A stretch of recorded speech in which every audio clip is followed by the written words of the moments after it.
할렐루야. 오늘 이 아침에 나오신 여러분들을 주님의 이름으로 축복합니다. 오늘은 4월 7일 목요일이자 사순절 특별 새벽기도의 30일째 되는 아침입니다. 하나님의 크신 은혜가 우리 가운데 함께함을 믿습니다. 복음성과 함께 불러보겠습니다. 더욱 크신 은혜에, 더욱 크신 은혜 함께.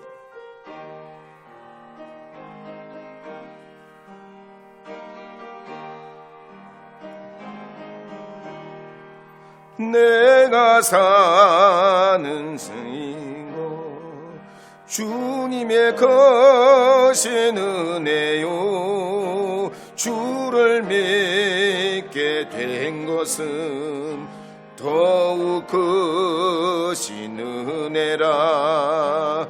넘치는 주의 사랑, 놀라운 주의 은혜 날마다 경험하며 주께 감사합니다. 세상에서 당하는 환난 고초 많으나 이길 힘을 주시냐니 더욱 크신 은혜라. 답답할 때 기도로, 쓰러질 때 손길로 어루만져 주시니 주여 감사합니다.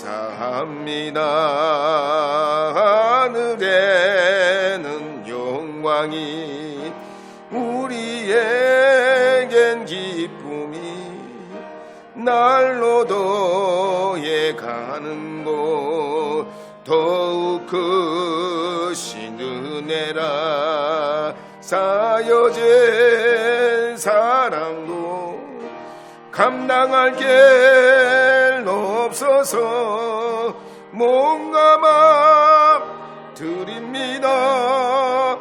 신정감사합니다. 손님이 한번 하시도록 하겠습니다. 시험을 참는 자는 빨래할 때 짜는 거지. 짜는 거. 시험을 참는 자는 계속 이러시면 안 되고, 한 번은 이렇게, 한 번은 반대로 손을 올려서 이렇게. 자시요. 시험을 참는 자는, 그 다음에 복이 있나니 이는 시련을 견디어낸 자가. 세탁기를 돌리는 거야. 세탁기에 돌려줘봐. 얼마나 힘드나. 시련을 견뎌낸 자가, 주께서 자기를 사랑하는 자들에게 약속하신 생명의 숨결을 말하죠. 생명의 면류관을 얻을 것이기 때문이라. 한번 쭉 따라서 한번 다시 하겠습니다. 시험을 참는 자는 복이 있나니 이는 시련을 견뎌낸 자가, 주께서 자기를 사랑하는 자들에게 약속하신 생명의 면류관을 얻을 것이기 때문이라. 아멘. 우린 지난 며칠간 신앙성장에 대해서 계속 살펴보고 있습니다. 신앙성장은 말씀이신 그리스도, 또 기록된 말씀, 선포되는 말씀을 따라가는 거다 그랬습니다. 그 다음엔 어려움이 와도 뚫고 믿음으로 나가면 성장하게 하신다 그랬습니다. 그리고 오늘 이 아침에는 야고보서 1장 12절 말씀을 중심으로 시험을 통한 성장이라는 말씀을 선포하려 합니다. 지금 우크라이나에서는 전쟁이 일어났는데 세계 여러 나라 가운데 우크라이나를 응원하는 나라가 있는가 하면 러시아를 응원하는 나라도 있어요. 우리가 시험을 받을 때도 그렇습니다. 사탄은 우리가 시험 받는 걸 통해서 무너지길 기대하지만 하나님께서는 그렇지 않으십니다.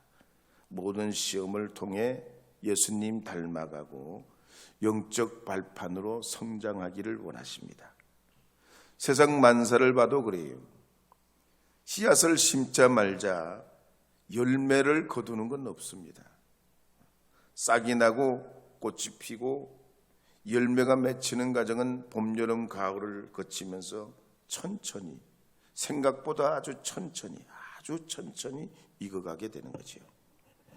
우리 신앙 인격도 그렇습니다. 뜨거운 불 받고 방언받고 능력받고 은혜 받았다고 성품과 기질이, 행동이, 습관이 단번에 변하지 않지요. 물론 거듭나서 예수님 영접하게 되면 영적 눈이 열리고 판단력이 달라지는 건 사실이지만 우리 삶의 이 복된 습관이 되기까지는 아주 천천히 지난한 시간이 필요하고 때로는 평생을 지내도 은혜 받아도 안 되는 건 안 돼요. 그래서 모세는 40년을 2번 보낸 다음에 하나님의 음성을 듣게 됩니다. 영적 지도자가 됐지만 이 모세가 성질머리가 고쳐지지 않아가지고 결국 가나안 땅에 들어가지 못하지요. 바울도 그랬습니다. 30세에 회심하고 1차 전도 여행 하기까지는 14년이라는 시간이 걸려요. 처음에는 아라비아 사막에 들어가서 3년을 보내지만 그 다음에 자기가 그동안 30년 동안 뿌려놓은 잘못된 신앙과 관계를 정리하고 바로잡는 데 많은 시간이 걸려요. 그래서 선교여행을 떠나지만 어떻게 됩니까? 유대교인들이 아주 철천지 원수를 알고 바울이 가는 곳곳마다 바울을 죽이려고 박해를 하고 돌을 던지고 해방을 놓고 견디지 못하게 해서 밤중에 말이죠 도망가기도 하고 배를 타고 도망가기도 하고 사람들의 도움을 받아가지고 빠져나가기도 하고 많은 고초를 겪습니다. 오늘 우리도 그렇습니다. 하나님은 우리에게 더 많은 것을 주시길 원하지만 그릇이 못 되니까 시험을 통해 성장하기를 바라요. 그러면서 생각도 더 넓혀주시고 믿음도 새롭게 해주시고 두려움도 염려도 걱정도 이기는 법을 배우게 해주시고 그러게 여러분들께서도 계획대로 잘 안 되고 혼란스럽고 당황스럽고 시험 걱정 염려 근심 두려움이 밀려올 때 하나님이 나에게 복을 주시려는 거구나. 하나님이 나를 새롭게 하시려는 거구나. 하나님이 나를 무지 사랑하시는구나. 주님을 더욱 신뢰하시기 바랍니다. 그러면 압박감도 조급증도 답답함도 인내를 통해서 참 평안을 얻는 법을 배우고 더 큰 그릇, 더 복된 그릇이 되게 될 줄로 믿습니다.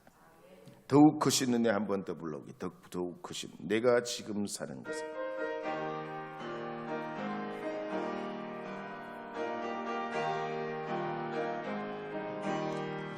내가 지금 산 곳 주님의 크신 은혜요 주를 믿게 된 것은 더욱 크신 은혜라 넘치는 주의 사랑 놀라운 주의 은혜 날마다 경험하며 주께 감사합니다. 그러면 시험은 어떻게 오는 걸까요? 사탄은 태초부터 지금까지 비슷한 패턴으로 우리에게 시험을 걸어옵니다.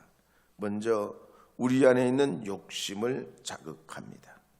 사람에게는 5가지 욕구가 있지요. 첫째는 생리적 욕구가 있습니다. 두 번째는 안전의 욕구가 있고, 세 번째는 인정받고 싶은 욕구가 있고, 네 번째는 존경받고 싶은 욕구가 있고, 5번째는 자아를 실현하려는 욕구가 있어요. 이런 인간의 욕구에 사탄은 이런 욕구는 나쁜 게 아니죠. 하나님이 우리에게 주신 것이고 지극히 자연스러운 것이. 그런데 이런 욕구에 음란, 도덕질, 살인, 간음, 탐욕, 악독, 속임수, 음탕, 질투, 비방, 교만, 우매함 이런 기름을 갖다 붓는 거예요. 이걸로 더 우리의 이 가지고 있는 이 욕구가 그릇된 삐딱한 길로 잘못된 것으로 수렁에 빠져서 헤어나오지 못하도록 만드는 거예요. 두 번째로 사탄은요, 우리를 시험할 때 의심을 불러일으킵니다. 인류 문명의 발전은 또 발명품을 보면 치당하게 물론 왜라는 의심으로부터 시작돼요. 그러니까 발전은 왜로부터 시작되는 건 사실이에요. 성경을 읽을 때도 우리가 왜 이런 말씀이 써져 있을까? 그렇게 생각하면서 성경을 읽으면 더 깊은 은혜로 들어갑니다. 그런데 이 사탄이 분개하는 의심은 은혜를 더 구하고 얻기 위한 의심이 아니에요. 의심을 위한 의심이에요. 믿음을 까먹게 만들고 기쁨과 평안을 결국은 잃어버리게 만들고 정말로 중요한 건 잊어버리고 지엽적인 가지를 붙잡고 그렇게 아주 아무것도 아닌 것에 거기에 치심해서 시간을 보내고 인생을 허비하게 만듭니다. 그래서 아멘도 안 되고 찬송도 못 되게 하는 굳어진 입술이 되고 심령이 말이죠. 딱딱한 돌덩어리가 되게 만드는 거예요. 그래서 히브리서 3장 12절 말씀에 보면 이렇게 말씀하고 있습니다. 함께 읽어보겠습니다. 형제들아 너희는 삼가 꼭 너희 중에 누가 믿지 아니하는 악한 마음을 품고 살아계신 하나님께에게서 떨어질까 조심할 것이요.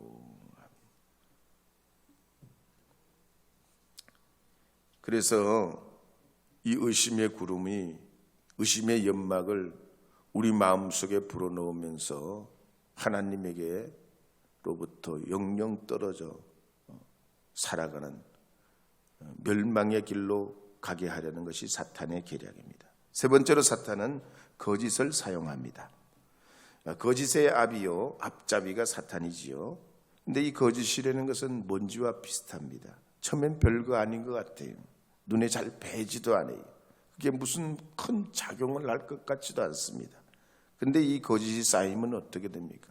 냉장고 뒤에 먼지가 잔뜩 끼면 한여름에 뜨거운 때 불이 나고 말이죠. 전기의 누전의 원인이 되듯이 우리의 심장에 우리의 영혼의 양심에 이 거짓이 쌓이고 쌓이면 정신이 몽롱하고 심령이 병들고 인생을 그르쳐서 그릇된 판단으로 자신의 길을 그르치게 됩니다. 네 번째로 이 사탄은 불순종을 또 사용합니다. 시험의 끝은 사실 불순종, 이것이 사탄의 목표지요. 결국 하나님을 떠나버리게 만듭니다. 하나님의 거룩한 말씀을 사실 우리가 열매를 거두는 과정을 보면 주님의 말씀이 우리가 먼저 믿어지고 이 믿어지는 것이 마음으로 심령으로 뜨겁게 만나져서 우리 행동으로 순종으로 나타날 때 거기에 열매가 맺어져요. 물론 이것이 우리가 거의 과정으로 설명하면 이게 순차적으로 이렇게 차례가 됩니다만 우리 삶에서는 이걸 구분하기가 쉽지 않죠. 어쨌든 하나님의 말씀 우리가 은혜 받아가서 심령이 오고 이것이 우리의 행동으로 실천으로 순종으로 나와야 열매를 맺는데 이 사탄이 말이죠. 의심과 불순종의 죄를 뿌려가지고 우리가 머리로 아는 걸 마음으로 못 받고 마음에 아는 걸 행동으로 실천으로 옮기지 못하고 순종하지 못하도록 그 가운데 자꾸만 죄를 뿌려 의심을 뿌린단 말이에요. 마음을 무디게 하고 결국은 불순종에 떨어져가지고 하나님의 구원의 은혜로부터 멀어지게 만듭니다. 그래서 야고보서 1장 14절 15절 말씀에 보면 이렇게 기록합니다. 14절 15절 말씀 읽겠습니다. 오직 각 사람이 시험을 받는 것은 자기 욕심에 끌려 미혹됨이니 욕심이 잉태한즉 죄를 낳고 죄가 장성한즉 사망을 낳느니라. 내가 지금 사는 것은 한 번 더 부르고 내가 지금 사는 것. 복음서가 내가 지금 사는 곳 주님의 크신 은혜요 주를 믿게 된 것은 더욱 크신 은혜라 넘치는 주의 사랑 놀라운 주의 은혜 날마다 경험하며 주께 감사합니다. 그러면 우리가 이런 시험, 의심을 불러일으키고 우리의 욕구를 자극하고 거짓으로 불순종으로 시험에 오는 이 시험을 어떻게 이길 수 있을까 하는 거예요. 먼저 시험을 두려워할 필요가 없는 것입니다.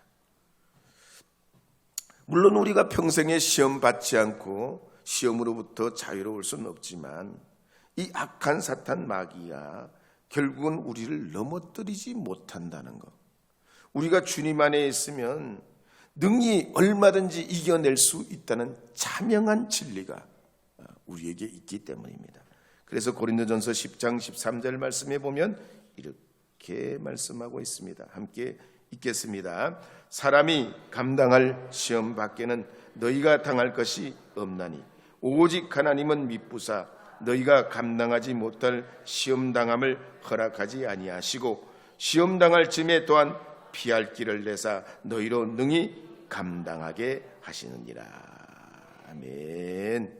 그래서 시험당하면 하나님이 나에게 주시고 얼마든지 주님의 이름으로 이기게 하신 하나님의 계획과 뜻이 있고 축복이 있음을 믿고 시험을 두려워하지 마시기를 바랍니다.